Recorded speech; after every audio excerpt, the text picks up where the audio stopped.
Hello everyone, welcome to Priya blog. তো আজকে সকাল থেকে ভিডিওটা শুরু করছি খাঁচার ভিতর বসে। খাঁচার ভিতর না, গেটের ভিতর বসে।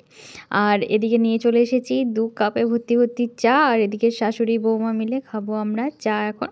তো এখন সকাল 6:30 পৌনে 7টা মতো বাজে। আর একটা জিনিস আপনাদেরকে দেখাচ্ছি, চলুন। আজকে জানেন তো গাছে এত ফুল হয়েছিল, পুরো ঝুড়ি ভরে ভরে লাল, মানে জবা ফুল আর কি। তো অন্য দিন হলুদ জবাটাও হয়, তো আজকে তুলনামূলক আর কি লাল জবাটাই বেশি হয়েছে। তো আমি স্নান করে চলে এসেছি, আর এদিকে পুজোটাও দিয়ে দিলাম। তো আজ যেহেতু নববর্ষ, আর সত্যি কথা বলতে কি, নববর্ষে পুরনো শাড়ি পরলাম। সেলে অনেক কেনাকাটি হয়েছে ঠিকই, বাট এই বছরে কোনো স্পেশাল দিন উপলক্ষে নতুন বস্ত্র আমরা পরবো না। তো যাই হোক, এইসব কথা রাখি। তো পুজো টুজো কমপ্লিট করে দেখলাম রান্নাঘরে মা করছে রান্না বান্না। তো কি রান্না হচ্ছে চলুন দেখা যাক। বোধহয় আলুই ভাজছে। ও হ্যাঁ, আলুর তরকারি করার কথা ছিল আজকে, মানে লুচি আর আলুর তরকারি হবে। তো মা আর আমাকে দায়িত্ব দিল না তরকারিটা করার, কেন কি জানে কি গন্ডগোল হতে পারে। তো যাই হোক, আমি পারমিশন নিয়ে নিলাম যে মা আমি লুচি করব। তো সেই জন্য আমাকে আর কি লুচিও করতেও দিয়েছিল। তো লাস্টে দেখছি যে লুচিটা বেলতে পারছি না, তো সেই জন্য মা নিজে হাতে লুচি বেলছে আর আমি ভাজছি। তো এখন আমরা চলে এসেছি প্লেট সাজিয়ে নিয়ে, লুচি, সুজি, আলুর তরকারি, আর সাথে রয়েছে আমসত্ত্বওয়ালা মিষ্টি।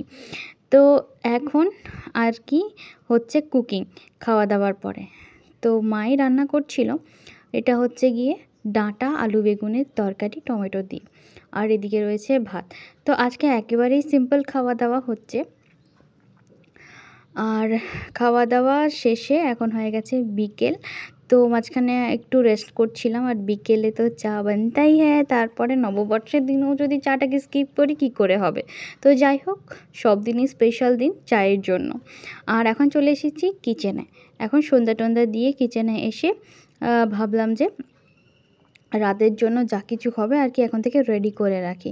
তো সেজন্যই আলু কাটতে বসে গেছি, আলুটাও ধুয়ে নিয়েছি ভালো করে, আর এদিকে ভেজানো থাক। আজকে খাবো আলু ভাজা রুটি। আর কিছুক্ষণের জন্য বসেছিলাম, দেখছি আমার একটা ছোট্ট দেওর মিষ্টি প্যাকেট নিয়ে এলো। তো ওদের যেহেতু দোকান আছে, তো সেই জন্য হালখাতা উপলক্ষে এই মিষ্টি প্যাকেটটা দিয়েছিল।